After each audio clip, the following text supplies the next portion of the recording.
Hey, how you doing? Yeah, Reti Gambit.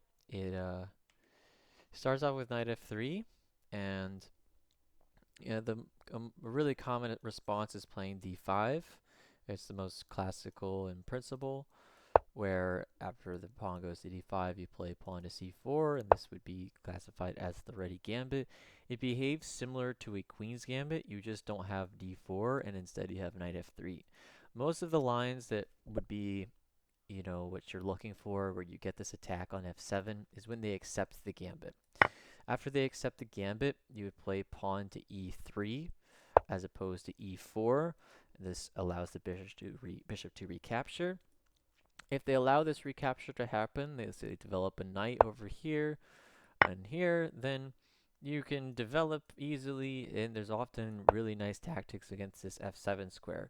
For example, you could play this in numerous ways. You could play knight e5 and give up your queen, which would allow bishop takes f7 checkmate, which is pretty flashy. Or you could play the less flashy yet still flashy bishop takes f7 check, king takes, and knight e5 check, just changing the order of the moves where you give your opponent an exposed king, you win a pawn, and yeah, you have a fine position here.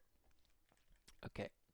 Other ideas that this would be similar to are like an e4, e5 game, or like an Italian game, which may be a little bit unfamiliar to someone who's playing a d4 opening or d5 opening. And you can also see ideas like this with Legal's mate, which is another trapping idea. Okay. Now, what happens if they don't accept the gambit? And they play something like knight to f6 or knight to c6, then you should still take that pawn because the c pawn is worth less than the d pawn. And the game can transpose into something that's like a Scandinavian, but you're giving up a c pawn instead of an e pawn. And then if they play knight f6, you should still take this pawn in d5. And then you can play this move e4. Knight goes back, attacks the pawn, knight c3, and typically you get a very nice center, and the game would continue from here.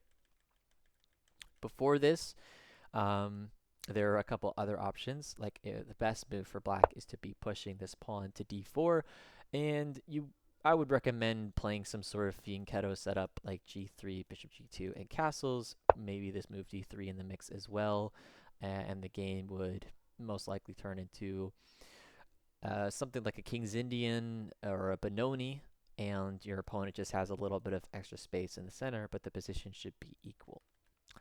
All right, other options that black has is by playing pawn to c6, and the game can easily transpose into a semi-Slav or a Slav opening. And you could also, like, if play c6, you could just play c takes d5. You won't be getting the very fancy, flashy lines of, like, sacrificing on f7 because your opponent didn't accept the gambit, which is typically true for all gambits. Okay, now coming back here to the Reti move, or some people call it the Zuckertort opening, other options that your opponent has and the ways that you can shift the opening into areas that you like. And this is kind of the benefit of playing knight f3 on your first move, is that since you haven't pushed either of these center pawns, that at a moment's notice you could turn the opening into a variety of colors. For example, if they play knight to c6, you could here decide to play d4 and to go into some sort of queen's pawn Shigerin variation, or to play e4 and likely get into something of an Italian, which can throw your opponent off guard because you're not playing the regular moves that you would be playing to get to an Italian game.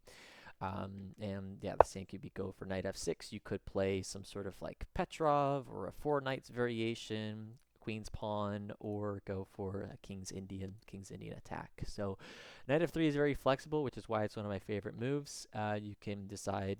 You wait to see what your opponent does before you act on the position. Yeah, the main thing we're looking at was d5 and the Reti Gambit. Now, if your opponent plays e5, then that's just a blunder. You should just take the pawn. You're up a pawn, a center pawn, nonetheless, and you just have to be looking for trades while also not trying to get an early attack from your opponent. And the game would continue from here, where you just have an extra pawn in the end game. That should be good for you. Okay. One last thing I will say is if your opponent plays d5, you also have the option to gambit your e4 pawn, and this is called the Tennyson Gambit of the ready opening or the Scandinavian.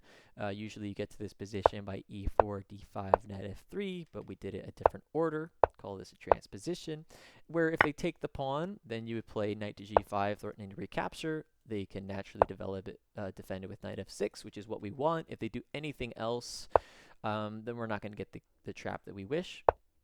But for this line, for playing knight f6 defense, we play d3. If they capture, this is what we want, and they play this h6 move, and now we have the very fancy knight takes f7, forking these two pieces. He has to take, and then bishop g6. This is the intercontinental ballistic missile, and you win the queen.